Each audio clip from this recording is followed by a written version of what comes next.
어느덧 2025년의 끝자락에 섰습니다.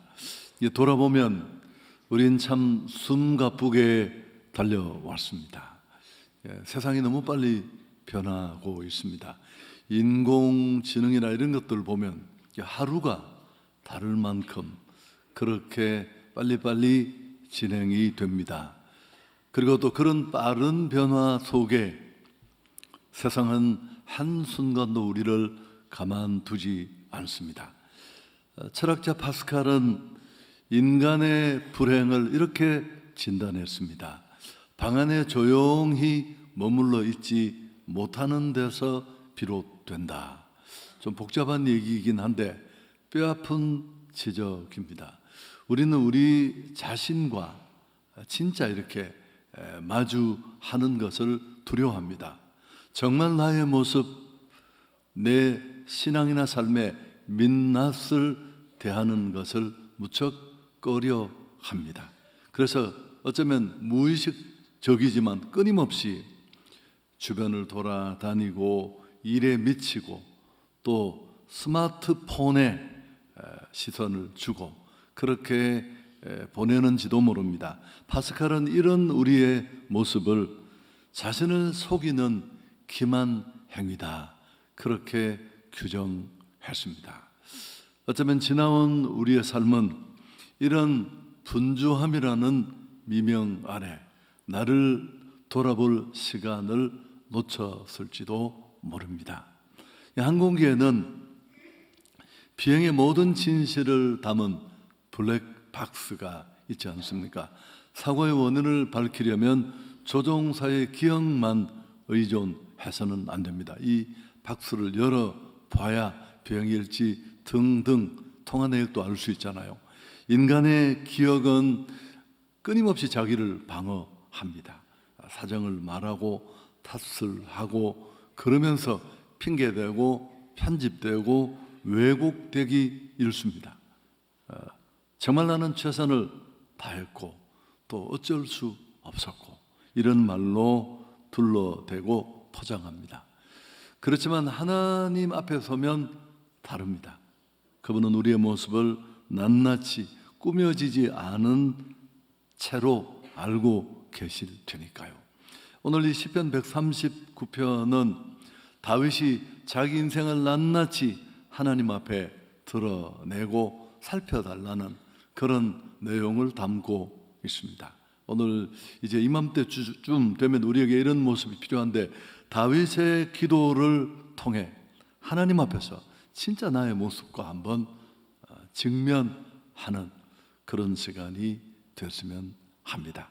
설교 들으시고 끝에 생각하겠지만 이 30분으로는 사실 변화를 만드는 일은 쉽지 않습니다. 그래서 작은 단초만 손에 잡고 미리 짐을 이렇게 덧얹는 것 같습니다만은 우리 엑소더스에서 한번 만나서 몇 시간이라도 좀 진지하게 나를 다짐하고 또 계획하는 그런 시간으로 이어졌으면 합니다. 오늘 첫째, 다윗은 하나님 나를 살펴주십시오, 그렇게 기도하는데요. 23절 앞부분을 함께 읽습니다. 하나님이여 나를 살피사 내 마음을 아시며.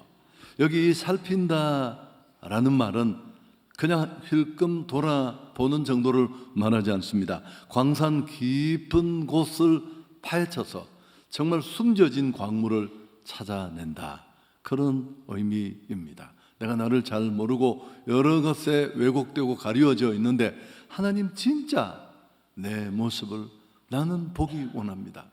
내가 신앙을 말하고 직분을 매달고 있지만 진짜 내 믿음의 모습을 알고 싶습니다. 다 드러내 주십시오, 낱낱이. 솔직히 이런 기도는 위험한 기도일 뿐만 아니고 또 불편합니다. 우리가 잘 하지도 않고요. 우리는 본능적으로 하나님이라도 그 누구라도 내 속속들이 아는 것을 원하지 않습니다. 그저 하나님이신 그분조차도 적당한 거리에서 나를 좀 이렇게 껴안고 위로해 주었으면 하는 그런 바람이 있습니다. 너 올 한 해 참 힘들었구나, 애썼어. 이렇게요. C.S. 루이스는 유명한 책 순전한 기독교에서 우리와 하나님의 관계를 치통 환자와 치과 의사에다가 비유합니다. 어른들도 예외가 아닙니다만은 우리는 이가 아프면 곧장 처리하려고 하지 않습니다. 아이들도 어머니에게 얼마간은 숨깁니다.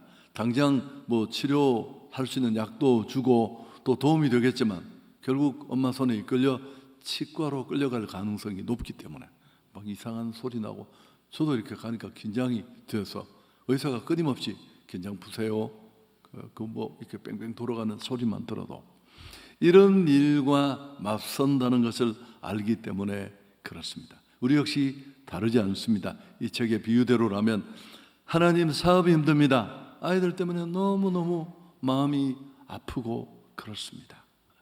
이 문제, 이 고민만 해결해 주십시오. 이 고통만 없애 주십시오. 그렇게 기도하고 부탁합니다. 그럼 하나님은 또 그분이 치료 전문이시잖아요. 많이 아프지, 내가 고쳐주겠다. 이렇게 끝나지 않고 네가 이왕 내 앞에 온 김에, 네가 입을 벌린 김에 진짜 너를 아프게 하는 그 근원도 내가 해결해 줄게. 좀 빗대어 나가보면 여러분, 사실 그 속에는 나의 고집, 나의 욕망, 또 숨겨둔 죄까지도 낱낱이 드러날 테고 내가 그것도 다 도려내 주겠다. 다윗의 위대함은 물론 그는 우리와 똑같은 모습이고 허물도 많았습니다만은 여러 곳에서 우리는 그걸 발견할 수 있지만 바로 이런 모습입니다. 어차피 드러날 것, 그러면 힘들어진다는 것, 당혹스럽고 피할 길 없다는 것 잘 알 텐데 그는 기꺼이 하나님 앞에 나를 살펴주십시오. 정말 적나라한 나의 모습을 보고 싶습니다. 이건 그저 내 보이려는 기도가 요청이 아닙니다. 하나님, 정말 아프더라도, 정말 당혹스럽더라도, 주변이 다 알면 정말 나는 형편없는 신앙인으로 여겨지더라도 좋으니 진짜 나를 보여주시고 고침받기를 원합니다.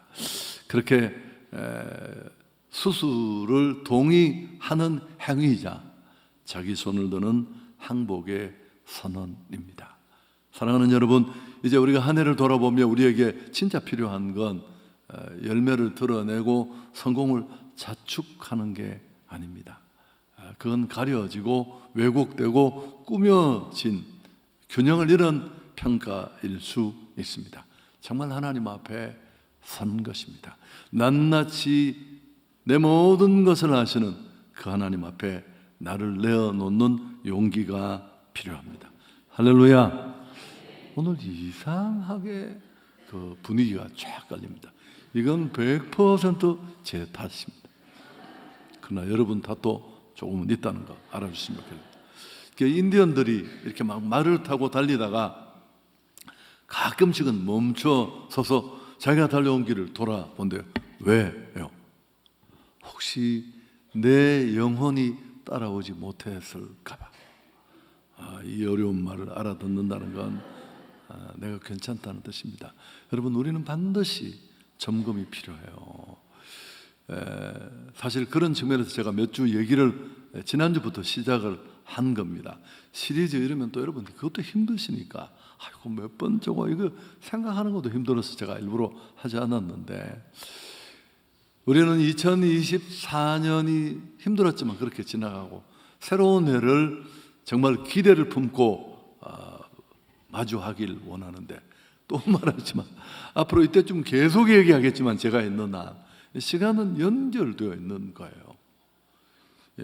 오늘의 내 모습이 바뀌지 않고는 26년으로 오든 그 시간이 또 다른 이름으로 오든 달라질 건 아무것도 없다라는 사실입니다. 자, 두 번째, 다윗은 하나님 나를 살펴주십시오, 그렇게 자기를 다 드러내는 기도를 한 다음 좀 더 깊은 기도로 나갑니다. 내게 무슨 악한 행위가 있나 보십시오. 4절 앞부분입니다. 함께 읽습니다. 내게 무슨 악한 행위가 있나 보시고. 근데 이 악한 행위라는 단어는 좀 복잡한 단어입니다. 몇 가지 의미가 뒤섞여 있는데요. 고통이라는 뜻도 있지만 우상 숭배의 슬픔, 이런 의미도 함께 가지고 있다고 합니다. 구태여 의학적으로 비교를 하면 무슨 연관통 그런 말로 설명할 수 있습니다. 심장에 문제가 있는데 뜬금없이 어깨가 아프고 턱이 아프고, 그럼 거기 약 바른다고 그게 나을 리가 없죠. 제가 과거에도 한 분이 이렇게 막 걸음이 자꾸 옆으로 삐딱삐딱해지고 또 침이 여기 자기도 모르게 흐르고, 그러니까 주변 사람들이 아이고 권사님 그거 뭐 중풍징조다 막. 그리고 제가 아주 초기 목회 시절에 그때도 저는 이런 생각을 했어요. 권사님 아닙니다. 정확한 진단이 필요하다. 그래야지 그게 원인 치료가 되지. 나중에 알고 보니까 이분이 폐암 3기였어요. 그 폐암이 전이가 돼서 막 여러 곳으로 옮겨가는 중에 뇌 한 부분을 딱 이렇게 누르고 있어서 제가 들은 설명은 다른 병 같은 증세가 나타났던 것뿐입니다. 여러분, 영적인 문제도 그렇습니다. 겉으로 드러난 내 삶의 어려움, 고통은 실제 원인과 다를 수 있습니다. 팀 켈러는 우상을 우리가 늘 정의하는 것처럼 그것 없이는 살 수 없다고 느끼는 것, 그게 우상입니다. 사실 우리에게는 주님밖에 내 복이 없고 나의 삶은 하나님의 은혜로 주어졌고 하나님 없이는 안 됩니다.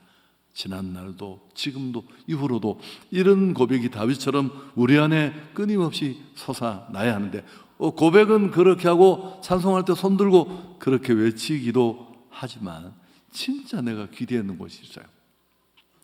여러 가지로 왜곡되고 감추어져서 드러나지 않지만 그런 것들이 때로 내가 지나치게 자제하지 못하고 분노하고 폭발하고 터뜨리는 그 자리에 그런 것들이 숨겨져 있다, 그런 의미입니다. 이 복잡한 단어를 구태여 설명하면 무엇 때문에 정말 죽을 것 같았는지, 단순히 일이 꼬여서 또 내가 무슨 이해를 작은 걸 놓쳐서 그렇게 길길이 뛰고 분노했을까요?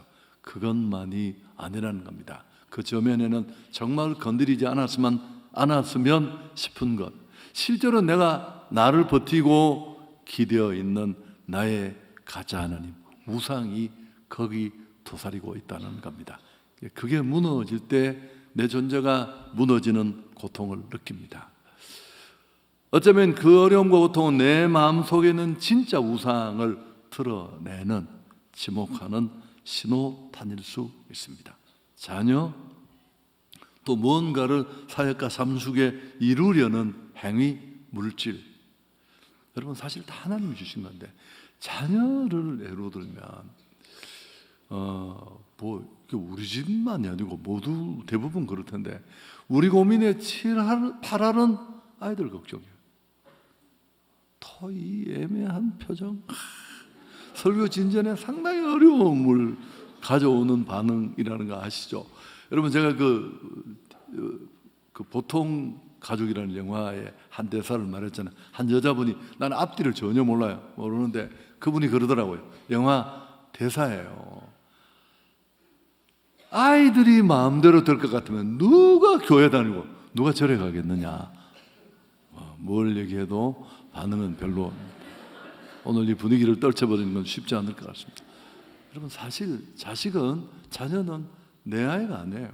엄격하게 말하면 우리가 이 마음을 끊고 내려놓는 건 참 쉽지 않지만 저 역시 신의 경지까지 가야 되는 것 같아요.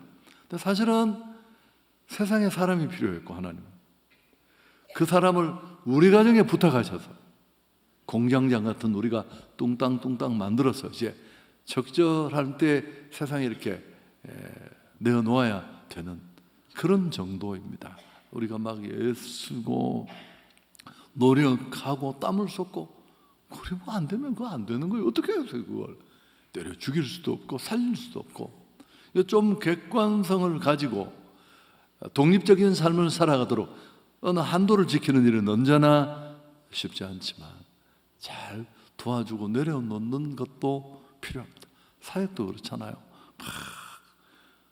너무너무 큰 교회 보면서 절망하고 어려운 내 현실을 보면서 좌절하고 거기까지 가지 않으면 좋겠습니다. 어쨌든 가장 사랑하는 것이 큰 아픔을 주고, 어쩌면 내가 정말 고통스러워하는, 야 이건 다 내려놓고 싶다라는 그 자리는 내가 진짜 기대어 있는 내 안에 우상의 자리일 수 있습니다. 다윗은 이런 모든 것들을 간파하고, 하나님 그 어떤 것이든 나를 살펴서 내가 지금까지 철저하게 숨겨오던 그 고통의 뿌리를 찾아 주십시오. 내 안에 우상들을 다 드러내 깨트려 주시고 제거해 주옵소서. 아멘. 우리도 그래야 합니다. 여러분, 신앙인 것처럼 보이지만 그렇지 않은 것들, 정말 너희가 믿음에 있는가?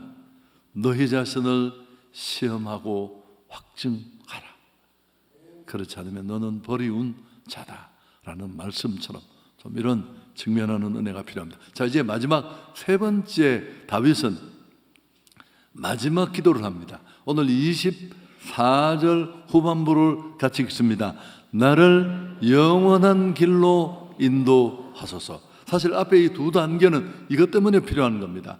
그는 하나님의 불꽃 같은 눈앞에 자신을 온전히 다 드러나잖아요. 생각도 행동도 저의도. 그래서 자기 안에 허물과 잘못된 우상들, 기대어 있는 것들이 밝혀졌다면 이제 지금 고치고 궤도를 수정하겠다.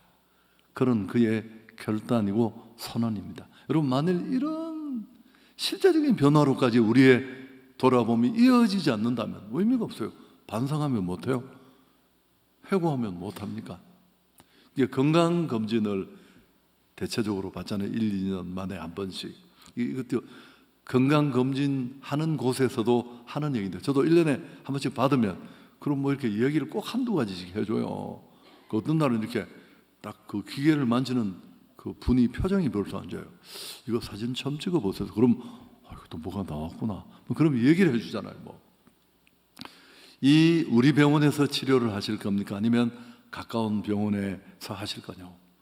근데 여러분, 많은 사람들이 건강검진을 받고 거기서 반드시 정밀하게 진단하고 약도 먹고 치료하라는 그 내용을 준수하지 않습니다. 저도 지난해 그랬던 것 같아요.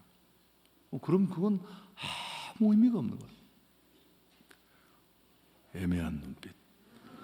유명한 얘기가 있습니다. 잘하는 얘기. 다이너마이트를 발명해 큰 돈을 번 알프레드 노벨의 얘기입니다. 어느 날 아침 신문을 봤는데 그 신문에 자신이 죽었다는 부고 기사가 실려 있는 겁니다. 사실은 형이 죽은 건데 기자가 착각해서 낸 오보입니다.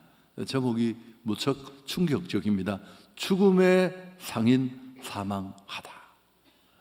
자기는 나름대로 자기 분야의 일을 열심히 해서 성과를 낸 것이라고 생각했는데 사람들은 그를 그렇게 기억한 게 아니라 전쟁으로 수많은 사람을 죽게 만든 죽음의 상인으로 알고 있었던 겁니다. 그는 그날 아침 정말 다른 눈으로 자신의 삶의 미래를 본 것입니다. 큰 충격을 받은 그는 인생 궤도를 180도 뒤집습니다. 나는 그렇게 기억되고 싶지 않아. 그래서 유산을 투자해 만든 것이 노벨상입니다. 노벨은 이 신문의 잘못된 보도 덕에 자기 장례식을 미리 본 겁니다. 내 죽음 앞에 지인들과 성도들이 몰려와서 뭐라고 한마디씩 할까? 아이고, 잘 갔다 그 인간. 우리 다 힘들었는데 며느리는 얼마나 좋아하겠니? 이러면 내가 너무 심한 쪽으로 가나? 죄송합니다. 그냥 원고에 없는 튀어나온 얘기입니다. 정말 슬픈 일이잖아요. 그래서 노벨은 신문의 오보 덕에 미리 본 것입니다. 다윗이 구한 은혜가 이렇게 위험한 거예요. 사실은 하나님, 제가 걸어온 길이 목동이든 그 사람이 다 왕이 되고 중근동의 최강자가 되고 그런 정말 아름다운 이야기지만 하나님 보시기에 정말 문제 있고 잘못된 길이라면 오늘 저를 멈추어 주시옵소서. 고치게 해 주옵소서. 사랑하는 여러분, 신앙은 속도가 아니에요. 방향입니다. 방향. 열심은 절대 신앙의 잣대가 될 수 없습니다. 방향이 바로 됐을 때 그 열심은 의미가 있지만, 오늘 왜 이렇게 유치한 비유를 많이 드는지 모르지만 해적이 있다. 해적. 배 타고 다니는 도둑놈들. 근데 해적이 너무 부지런하고 너무 열심히 있는 거예요. 그럼 더 많이 죽이고 더 많이 훔치고, 그리고 또 방향이 잘못되었는데 열심만 뛰어나다면 혹시라도 깨닫고 돌이키려고 하면 그 복귀가 훨씬 힘들고 어려워요. 달리기 전에, 새해를 시작하기 전에 우린 지난 삶을 돌아보면서 내가 달리는 이 방향이 과연 옳은 것인가? 빠른 것이 아니라 바른 것이어야 합니다. 그래서 몇 가지 점검을 해본다면, 무엇을 했느냐, 무엇을 남겼느냐 라는 문제로만 끝을 내면 안 돼요. 도대체 나는 어떤 동기로, 어떤 중심으로, 어떤 마음으로 이 일을 했느냐. 하나님은 우리의 결과만을 원하는 분이 아니라 우리의 저희까지 간파하시는 분입니다.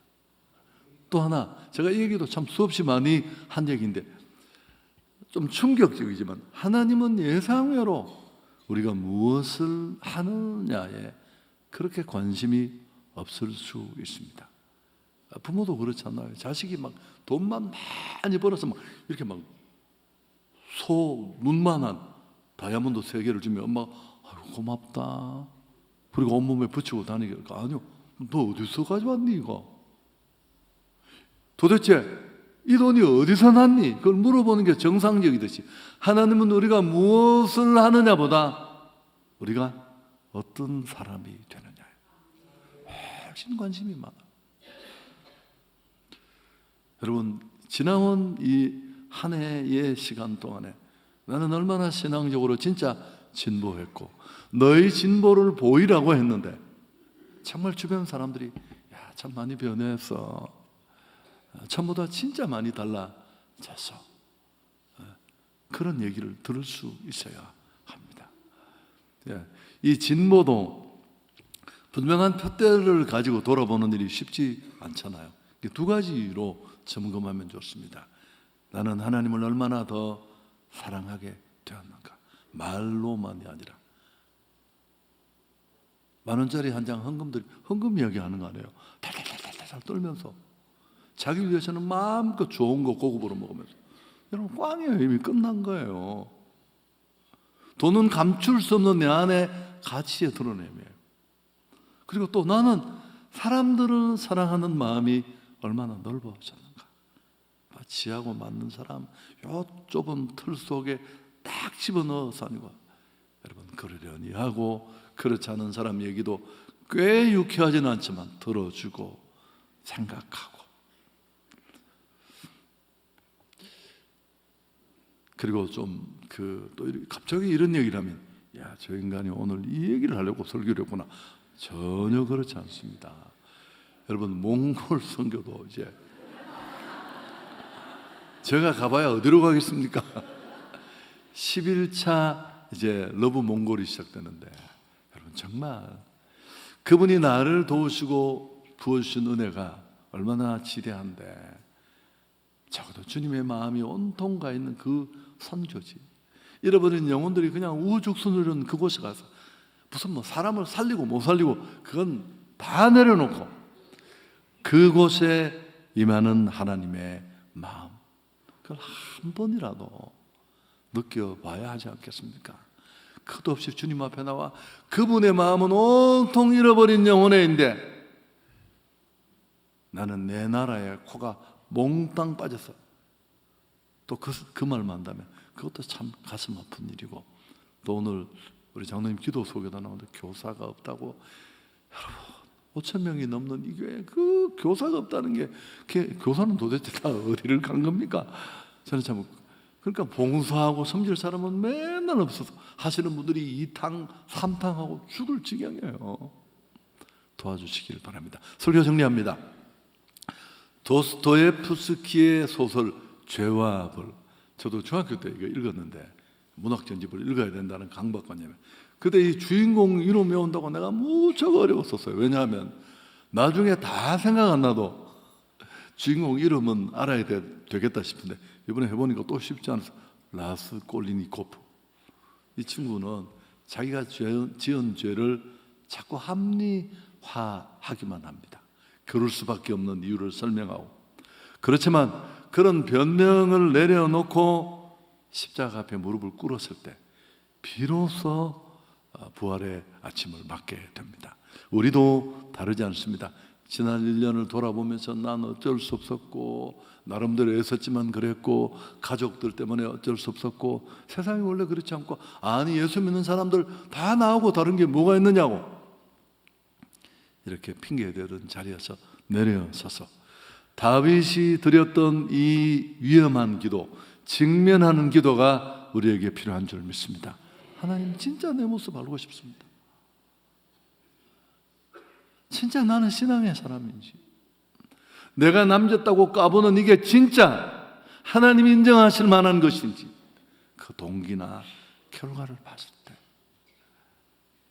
진짜 심판자 되신 그분 앞에 내 삶이 의미가 없다면 여러분 그게 무슨 의미가 있어요? 짧은 인생 마치면 금세 그분 앞에 설 텐데, 그래서 그럴 때 우리는 진짜 회복, 진짜 새로운 2026년을 맞게 될 것입니다. 우리에게 정말 필요한 것은 알량한 자랑질이 아닙니다. 치료자 되신 하나님 앞에 나를 정직하게 세우는 것입니다. 그리고 내 안에 숨겨진 나도 모르고 덮어두었던 내 안에 잘못된 우상들을 드러내고 제거할 수 있는 날이 되기를 축복합니다. 그리고 잘못된 길이라면 오늘 돌아서야죠. 아니 대구 가려고 기차를 탔는데 뭐 파주는 기차가 없나요? 파주로 간다면 그 파리 마을도 한번 돌고 그런 사람이 어디 있어요? 내려서서 돌아서야죠. 오늘 이 다윗이 드렸던 하나님 나를 살펴주시고 나를 낱낱이 둘러내 내 안에 진짜 믿음을 방해하는 우상과 잘못된 게 있다면 다 깨뜨려 주시고 진짜 변화를 받고 싶습니다. 이런 결단의 기도만이 남은 우리의 삶, 다가오는 새해를 정말 새롭게 열어주는 유일한 열쇠가 될 줄 믿습니다. 조신하는 경고.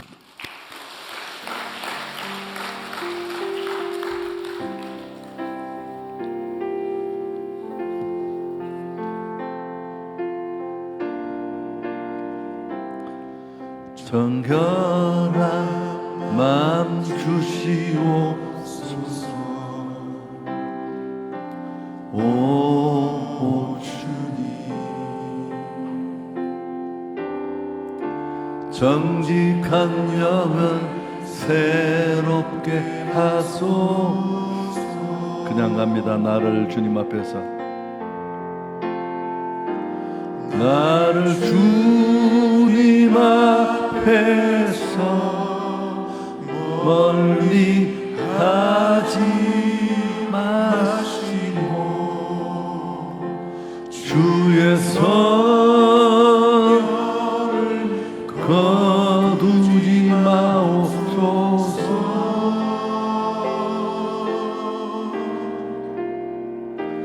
그 구원의 기쁨 다시 회복시키시고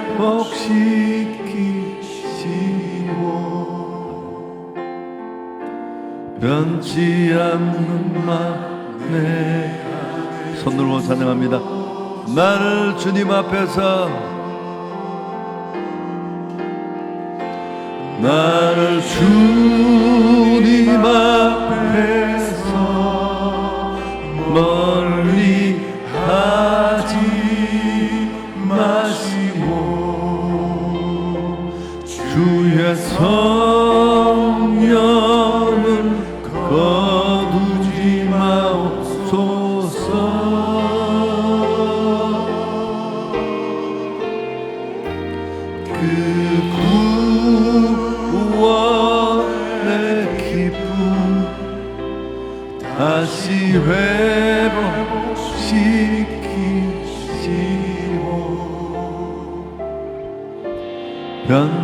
않는 맘 내 안에 주소서.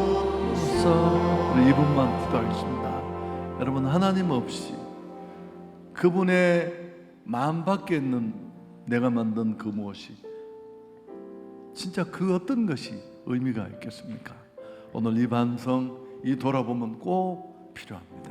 근데 제가 생각해 보니까 저를 봐도 이 짧은 시간에 어려워요. 그래서 꼭 엑소도스 우리가 연초에 하는 그 하루 금식 때 금식을 다 못하도록 나와서 정말 진지하게 지울 거 지우고 고칠 거 고치고 개선할 거 개선해서, 여러분 인생의 치명적인 게 뭐예요? 인생은 일생이에요. 지금 이 시간 내가 보내는 이 때는 다시 돌이키지 못해요. 그렇지만 반성할 수 있다는 게 얼마나, 돌이킬 수 있다는 게 얼마나 큰 축복입니까? 그래서 오늘 주님 한번 잡고 우리 2분만 하나님, 오늘 이 말씀이 내 안으로 들어와 내 어둠을 보게 하시고 나를 온전히 드러내게 하셔서 고치고 새로워지고 방향을 바꾸고 새 출발하게 해 주옵소서. 주님 한번 잡고 기도합니다. 주여, 존귀하신 하나님, 오늘도 은혜의 자리, 말씀을 들을 수 있는 자리, 감추어둔 내 모습을 낱낱이 볼 수 있는 자리 나오게 하신 것을 감사합니다. 다윗이 드렸던 이 기도가 오늘 나의 고백이 되기를 원합니다. 하나님, 나를 살펴 주옵소서. 내 깊은 곳에 숨겨진 죄들, 내 안에 진정한 신앙의 출발을 막는 잘못된 노상들 다 드러내게 하시고 깨뜨려 박살내게 하시고 이제 돌이켜 주님 손잡고 내게 앞으로 주어질 그 삶의 자리를 향해 나아가게 해 주옵소서. 하나님, 한 해를 돌아볼 수 있는 얼마 남지 않은 이 시점에 말씀의 거울 앞에 나를 비추어 보게 하시고 나는 구원받은 자답게, 사랑받은 자답게, 사명을 가진 자답게 잘 달려왔는지 주님을 의지하고 믿음으로 달려간다는 미명 아래 속독들이 감추어준 나를 종교인으로 남아있게 만드는 그 어둠들, 그 죄악들, 그 욕망들, 끊지 못하는 것들 오늘 하나님 찢어버리게 하시고 들춰내게 하시고, 시간이 부족하다면 엑소더스 10회 남은 시간 동안 끈질기게 내 죄를 찾고 드러내 주님과 함께 출발하는 남은 우리의 삶이 되게 하옵소서. 1분만 더 기도합시다. 나를 주님 앞에서 멀리 하지 마시고 아멘 아멘 주의 성령을 거두지 마옵소서.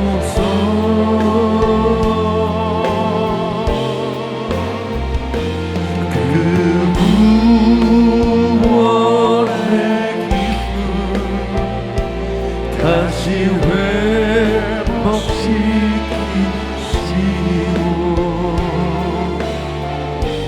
변치 않는 맘 내 안에 주소서. 우리 주 예수 그리스도의 은혜와 하나님 우리 아버지의 그 크신 사랑과 성령이 함께 하시는 은혜가 예배하는 우리 온 공동체 위에 영원토록 함께 계실지어다. 아멘.